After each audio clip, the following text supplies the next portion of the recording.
Bismillahirrahmanirrahim. Assalamualaikum warahmatullahi wabarakatuh. Waalaikumsalam. Selamat pagi pemirsa Liberty. Pagi hari ini Liberty berada di daerah Baturan, Karanganyar, Surakarta, Jawa Tengah.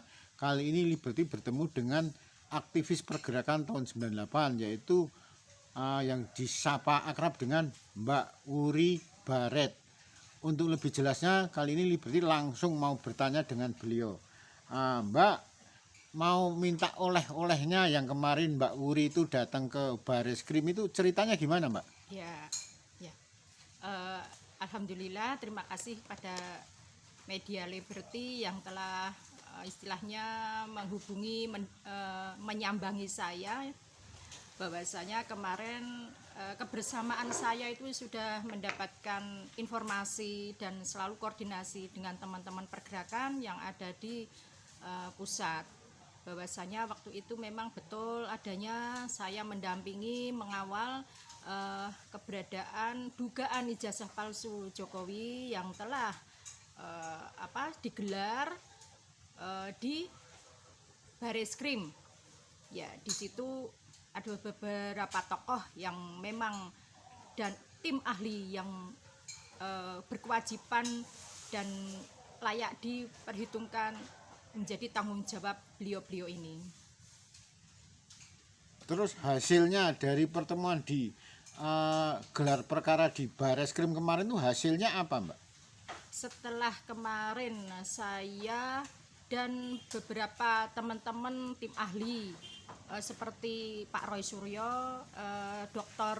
Rismon dan Dr. Tifa, berikut beberapa teman-teman tim TPUA dari Jakarta, juga beberapa pengacara yang ada tim ahli dan yang ada di Bareskrim kemarin, bahwa setelah sidang, istilahnya sidang melalui gugatan tersebut, dibuka gelar perkara tersebut, ternyata dari tim pengacaranya dari pihak Jokowi memang tidak bisa memperlihatkan bahwa apalagi memprestasikan, istilahnya mengutarakan, menjelaskan di forum tersebut bahwa tidak bisa memperlihatkan yang namanya ijazah tersebut, ijazahnya Pak Jokowi, bahwa berbentuk fotokopi maupun apalagi aslinya, demikian. Berarti selama ini tim sampean tuh meyakini nggak kalau ijazah itu asli atau palsu? 99,9% dari pihak tim ahli seperti Dr. Roy Suryo, juga Dr. Rismon dan Dr. Tifa, bahwa beliau ini sangat kompeten, sangat yakin bahwa hal tersebut sudah melalui tim forensik dan sesuai dengan ilmiah yang sudah diinvestigasikan, yang sudah diteliti secara alami ilmiah, bahwasanya hal tersebut tidak menunjukkan seperti ijazah yang diidentikan, akan tetapi itu sama sekali tidak match ataupun boleh dibilang itu palsu, demikian. Sepanjang sepengetahuan sampean, kemarin kan Mbak Wuri ke Bareskrim. Nah, terus setelah tanda kutip mengetahui ijazah itu menurut pendapat kalian itu palsu. Nah, nanti langkah berikutnya dari kelompok-kelompok sampean itu apa? Kita tetap memperjuangkan, dari teman-teman nasional itu tetap memperjuangkan, bahwasanya tidak berhenti sampai di sini. Karena andai kata Pak Jokowi itu ternyata terbukti bahwa ijazahnya beliau itu dalam tanda kutip palsu, itu sangat, dalam menjabat 10 tahun yang lalu itu tidak akan sah, karena itu merupakan pembohongan publik. Sebanyak 270 juta rakyat Indonesia sudah menjadikan korban dalam arti itu merupakan pembohongan publik, sehingga apa yang telah menjadikan beliau menjadi presiden 10 tahun yang lalu itu tidak sah. Menurut saya demikian. Baik, nanti kalau misalnya itu tanda kutip ternyata ijazahnya Pak Jokowi itu palsu. Nah, terus langkah-langkah apa yang akan ditempuh dengan kelanjutan dengan keberadaan tanda kutip tadi ijazah palsu? Lah, dari rekan-rekan sampean tuh mau melangkah ke apa lagi? Sebetulnya kita berharap andai kata ini mentok kita tetap berjuang. Apalagi di PN Solo sudah dinyatakan stop ya. Tapi kalau untuk di pusat, semoga perwakilan pusat kita sebagai manusia tidak sempurna dan mempunyai kekurangan, tetap kita berusaha, berupaya, berdoa sehingga ini bisa dilanjutkan, sehingga tidak boleh stuck di sini, harus ada pengadilan, larinya ke jalur pengadilan, ke jalur hukum.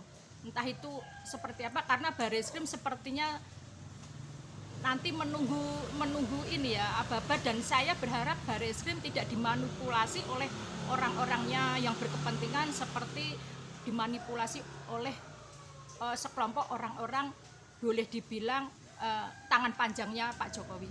Seperti itu. Oke. Sekarang gini, tadi sampean ngomong kita berusaha semaksimal mungkin berdoa dan lain-lain. Pokoknya optimis dan semangat. Optimis. Nah, nanti kalau seandainya permohonan sampean dikabulkan oleh penguasa jagat, artinya itu tanda kutip tadi ijazah ternyata palsu. Lah, langkah sampean selanjutnya apa setelah ternyata ijazah itu tanda kutip benar-benar palsu? Lah, langkah kalian apa? Nah, kita selalu berupaya positif, dalam optimis lah, istilahnya optimis. Kita harus semaksimal mungkin berusaha, itu harus ada hasilnya yang maksimal dan klimaks. Artinya bahwa di balik ini jalur langit sudah bekerja, dan nanti Pak Jokowi harus menanggung apa yang sudah beliau lakukan 10 tahun ke belakang yang kemarin itu menjabat sebagai presiden. Bila mana sebetulnya harus sadar diri dalam arti menunjukkan ijazah sebenarnya kan sebetulnya sangat sederhana. Itu diperlihatkan kepada masyarakat semuanya, bangsa, rakyat Indonesia, dikasih lihat ini loh ijazah saya yang sebenarnya. Akan tetapi bila memang itu beliaunya tidak sanggup memberikan menunjukkan ijazah tersebut dan dinyatakan memang ijazahnya palsu, ya dia harus beliaunya harus istilahnya berkonsekuensi bahwa jalur hukum itu harus tetap jalan di pengadilan. Hukuman harus ada karena ada delik hukum dan ada undang-undangnya. Karena sudah membohongi publik 270 rakyat Indonesia. Seperti itu, Pak. Hukum harus tetap berjalan itu. Oke. Kalau itu nanti kebetulan hajat sampean terkabulkan dan dari penguasa langit menyatakan bahwa itu ijazah palsu.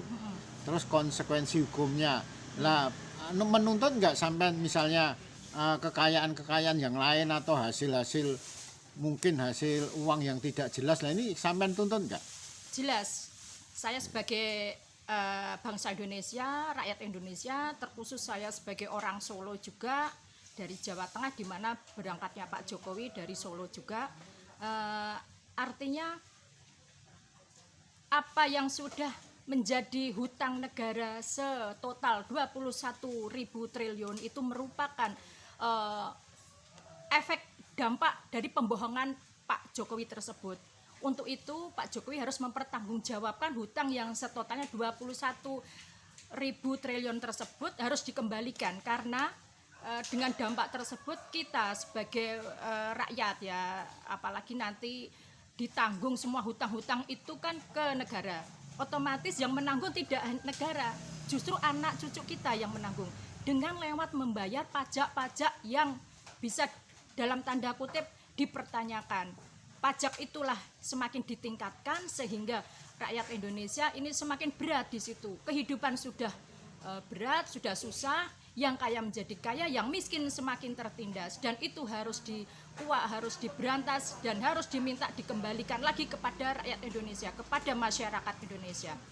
Beliau Pak Jokowi tidak berhak menikmati apa yang sudah dirasakan selama ini bila mana lewat jalur ataupun alurnya yang tidak sesuai dengan konstitusi berbangsa dan negara ini. Nggih. Sebagai aktivis tahun 1998, Mbak Wuri Baret yakin nggak nanti menang dan muncul pernyataan ternyata ijazah Pak Jokowi itu palsu? Sampean yakin nggak? Bismillah, insya Allah saya yakin. Karena seberapapun kesalahan, seberat apapun ataupun sekecil apapun, bila mana ditutupi tetap itu akan kelihatan. Yang satu ditutupi semua, yang satu akan kebuka, yang satu ditutupi, yang satu akan kebuka. Saya yakin hanya menunggu, istilahnya hanya menunggu waktu saja. Ini hanya bicara masalah waktu saja. Cepat apa lambat nanti akan terbuka apa yang beliau lakukan, apa yang beliau lakukan selama ini yang membohongi masyarakat Indonesia ini. Mungkin yang terakhir, Mbak, sampean ada pesan nggak? Kesan tersendiri terhadap pendukung gerakan sampean ini? Kesan ya. Pesan dan kesan. Mungkin sampean ada pesan tersendiri terhadap pendukung sampean, terus ada kesan tersendiri terhadap pendukung Bang Roy CS ya, karena kan sampean grupnya Bang Roy CS nih. Nah, apa pesan dan kesan sampean terhadap mereka yang mendukung kegiatan sampean? Pesan saya kepada teman-teman yang sudah berjuang, istilahnya menghabiskan waktu, tenaga juga pikiran, walaupun tidak ada dana pun mereka, beliau ini, teman-teman perjuangan ini, dananya itu independen, pribadi, mandiri. Dan saya berharap dengan kemandirian ini perjuangan beliau tidak akan surut, tetap bergerak, tetap berjalan, tetap melangkahkan kaki dengan pasti bahwa Allah tidak akan tidur, semua indah pada waktunya. Itu pesan saya. Kesan saya bahwasanya teman-teman sepergerakan, seperjuangan dengan saya dimanapun berada, baik di pusat maupun di daerah, di Solo Raya dan sekitarnya, saya berharap tetap istilahnya kita harus respect bila mana ada sesuatu hal yang memang merugikan rakyat Indonesia, kita harus segera gercep, istilahnya sensi, harus bisa vokal, istilahnya mengkritisi. Dan kesan tersebut buat teman-teman ini harus tetap, saya bangga dan melihat usaha perjuangan teman-teman ini semoga hingga titik darah penghabisan. Terima kasih Mbak Wuri Baret, aktivis 1998 yang kali ini bertemu dengan Liberty. Akhirul kalam, wabillahi taufiq wal hidayah. Wassalamualaikum warahmatullahi wabarakatuh.